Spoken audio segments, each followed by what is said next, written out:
नमस्कार दोस्तों। पिछली वीडियो में हमने काली लिनक्स फाइल सिस्टम के बारे में पीपीटी के माध्यम से समझा था। अब इसको हम प्रैक्टिकली देखने वाले हैं। मैं बस एक हल्का सा ओवरव्यू देने वाला हूं और जब हमें ज़रूरत पड़ेगी तो इस फाइल सिस्टम की हम यूज़ करेंगे तो आराम से हमको वो सीखने को मिल जाएगा। ठीक है, तो ये फाइल सिस्टम है। जैसे कि मैं इस पर डायरेक्ट क्लिक करता हूँ, डबल क्लिक करता हूँ, तो पिछली वीडियो में मैंने आपको बताया था कि बहुत सारी जो डायरेक्टरीज होती हैं वो इसके अंदर होती हैं। तो जैसे बिन, बूट, डेव, ईटीसी, होम, ये सभी जो डायरेक्टरी हैं ये फाइल सिस्टम का पार्ट है। जैसा कि मैंने आपको बताया था कि होम में ये जो पर्सनल यूज़र है, जैसे काली जो यूज़र है उसकी पर्सनल फोल्डर होते हैं, और इसके अलावा कोई और जो यूज़र है जैसे कि इसमें नरेश यूज़र है। हालांकि ये यूज़र में पूरी डायरेक्टरी वगैरह इसकी बनी नहीं है, नहीं तो ये भी एक्सेस हो जाता। ठीक है, तो इस प्रकार से इसमें दो यूज़र हैं, एक काली और एक नरेश। इन दोनों की जो पर्सनल डायरेक्टरी हैं वो इसके अंदर होम के अंदर रहती है। इसी प्रकार जो ईटीसी डायरेक्टरी होती है ये भी बहुत महत्वपूर्ण डायरेक्टरी होती है। इसके अंदर सभी सिस्टम की कॉन्फ़िगरेशन फाइल होती हैं, जो कि मैंने आपको बताया था। जैसे कि ये देखो legion.con कॉन्फ़िगरेशन, libabo, तो ये सभी कॉन्फ़िगरेशन फाइल्स वगैरह हैं और सभी सॉफ्टवेयर्स की इनमें फोल्डर्स बने हुए हैं। एक फ़ाइल मैंने आपको बताई थी होस्ट वाली, होस्ट नेम या फिर होस्ट नेम से रिलेटेड। तो ये जो होस्ट नेम वाली फ़ाइल है, तो इसमें जैसे मेरा जो टर्मिनल है उस पर होस्ट नेम साइबरहोलिक शो होता है, क्योंकि यहाँ पर ये जो नाम लिख रहा है वो साइबरहोलिक लिख रहा है। यदि इसकी जगह और कुछ लिखा होता तो वो टर्मिनल पर शो होता। ठीक है, ये ईटीसी हो गई। इसके अलावा ये रूट वाली जो हम एक्सेस नहीं कर सकते, ये रूट का पर्सनल फोल्डर होता है।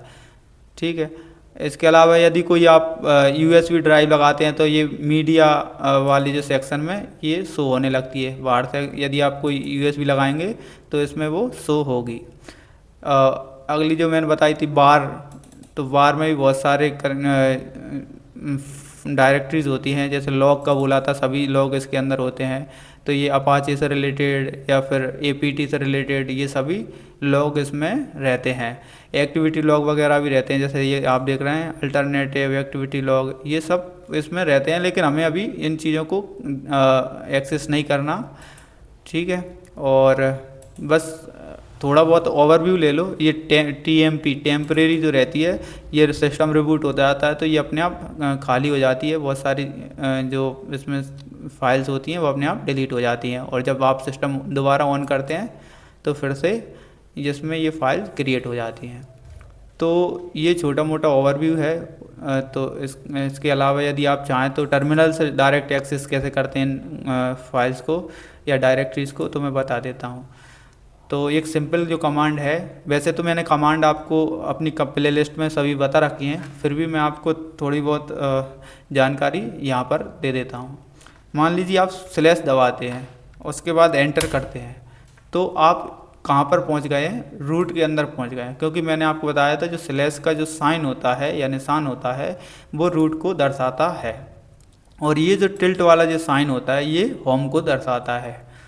ठीक है, अब इसके अंदर अगर हम ls लिखेंगे, मतलब कि ये लिस्ट कर देगा फाइल सिस्टम के अंदर जो भी रूट के अंदर जितने भी फोल्डर हैं या डायरेक्टरीज हैं वो सभी लिस्ट हो गए हैं।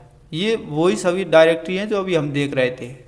ठीक है, अब मान लीजिए आपको किसी दूसरी डायरेक्टरी में जाना है, तो मान लीजिए होम वाली जो डायरेक्टरी है इसमें जाना है, तो उसके लिए आपको क्या करना होगा? cd मतलब चेंज डायरेक्टरी और होम, ये क्लिक करेंगे आप तो आप होम में पहुंच जाएंगे। तो होम के अंदर कौन कौन सी डिटेल है या जानकारी है या फोल्डर्स हैं, तो ये काली और नरेश ये दो यूज़र हैं। मान लीजिए मैं फिर काली के अंदर जाना चाहता हूं, तो ये काली में cd काली करेंगे और फिर ls करते हैं। तो ls करेंगे तो आपको क्या दिखेगा? डेस्कटॉप, डॉक्यूमेंट्स, डाउनलोड्स, ये मतलब इसके personal files and folders show होने लगे। तो इस प्रकार से हम यदि मान लीजिए बैक जाना चाहते हैं तो cd और डबल डैश और स्लैश लगाएंगे, तो ये आप पिछले फोल्डर में चले जाएंगे। ठीक है, और पीछे जाना है तो आपको cd स्लैश, एक बार और पीछे जाना है तो डबल डॉट और स्लैश लगाएंगे। तो इस प्रकार से आप इन फोल्डर्स को देख सकते हैं। तो ये छोटा मोटा ओवरव्यू है। इसके अलावा जब हम यूज़ करेंगे अगले लेक्चर में इन चीज़ों को तो बहुत अच्छे से समझेंगे। और अभी आप बिल्कुल इस चीज़ को लेकर टेंशन ना लीजिए कि फाइल सिस्टम को हम बहुत डीपली हमें समझना है, तो ऐसा कुछ नहीं करना। हमें जो भी बेसिक जानकारी होना चाहिए वो आपको मैं बताते चल रहा हूँ। और यदि आपको फिर भी कोई ज़्यादा जानने की इच्छा है, जिन स्टूडेंट्स को लगता है कि हमें बहुत डीपली इसको पढ़ना है, तो आप मुझे कमेंट में बताइए, मैं उस टॉपिक से रिलेटेड आपको डिटेल में वीडियो भी प्रोवाइड कर दूंगा। ठीक है, धन्यवाद दोस्तों।